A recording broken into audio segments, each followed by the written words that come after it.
To love a narcissist is to have the soul drained out of you. This is what life with a narcissist looks like. There is light and love inside of every single one of us, but a narcissist attaches itself to their supply. The reason it is called supply is because you are literally supplying them with your light and love. It's the devil working against you. Life with a narcissist feels like dying. It feels like you're depleted of energy. You are in survival mode. And for a lot of us, 2025, we started to be exhausted. We are fucking tired. We couldn't go on like this.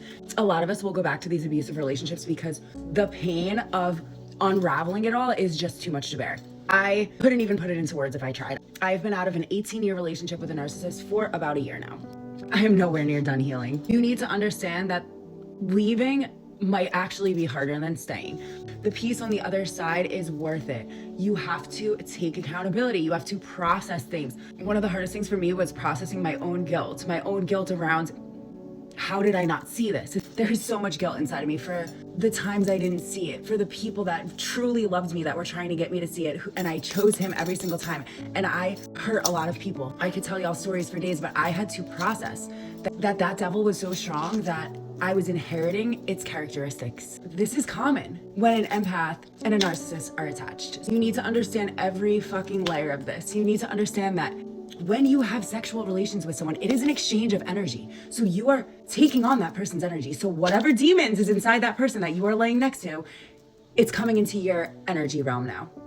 If you keep doing this over and over and over and over and over, you're going to inherit their characteristics. I can distinctly remember him saying to me about the way I handle situations. I was a doormat. I let a lot of people walk all over me. I let a lot of toxic people into my life. And he would always be telling me, like, why are you doing this for this person? You're stupid. You don't know how to set boundaries. Like, I was supposed to set boundaries with everyone except for him. But then I look back and I realized that the people that loved me and were trying to get me to see the light and extract me from this relationship, I hurt a lot of them. There's addiction involved in this relationship. So the devil attacked me fucking hard. When I look back, I'm like, how am I still here? I promise you, I should have been dead so many times. And I'm so grateful that I'm not, because I know that God has a plan for me.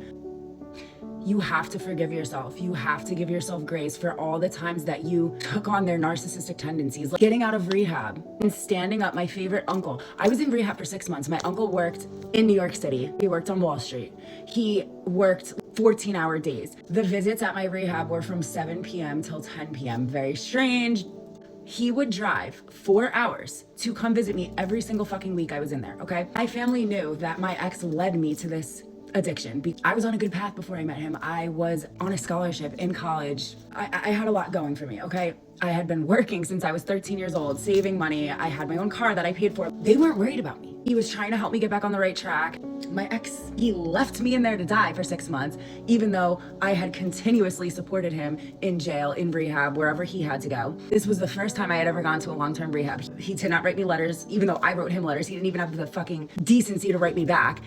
There was another incident that I don't even want to get into right now. He should have been there for me. Happened while I was in the rehab. I heard crickets. But the second he called, when I got out, I was on a train going to New York City to meet my uncle because I was going to go stay with my uncle and then I was eventually going to move back in with my mom. I shut my phone off and got off that train at the Jersey City stop where my ex was. And my uncle spent all night calling the cops, thinking I got kidnapped, thinking something happened to me on that train because my aunt put me on the train, so they knew I was on the train.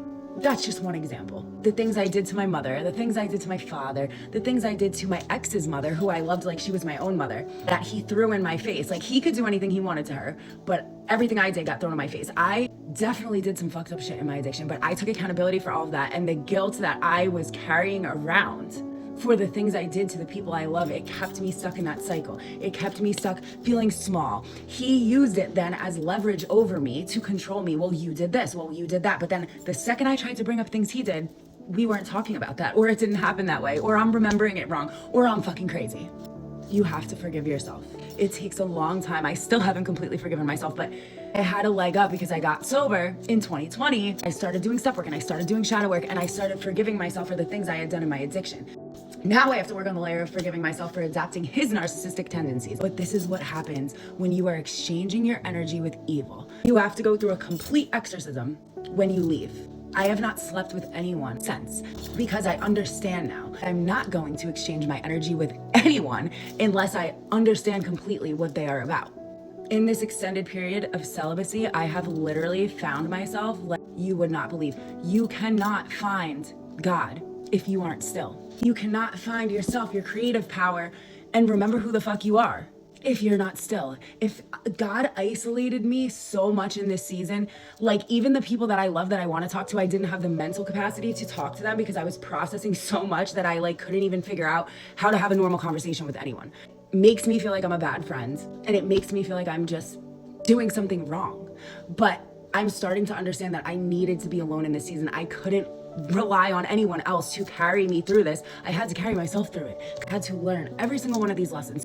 When you go through something like this, it is revealed to you who is really in your corner and who isn't. Who's gonna stay silent about the abusive, toxic behaviors that are right in front of their fucking faces? Who's gonna have your back? I know who has my back, and I can count on one hand who has my back. My family, 2 of my closest friends, and a few of my old coworkers who literally were there for me day in and day out through this entire scenario. Most of the people that I prioritized and loved for years, I considered these people like my family. Most of them either chose to stay silent, chose to not get involved, or literally took him in and gave him a place to live. And we're sitting there all chummy with his new 24-year-old girlfriend a week after he was arrested for assaulting me. And I'm running around at Christmas time trying to make Christmas happen for my kids when I'm completely traumatized.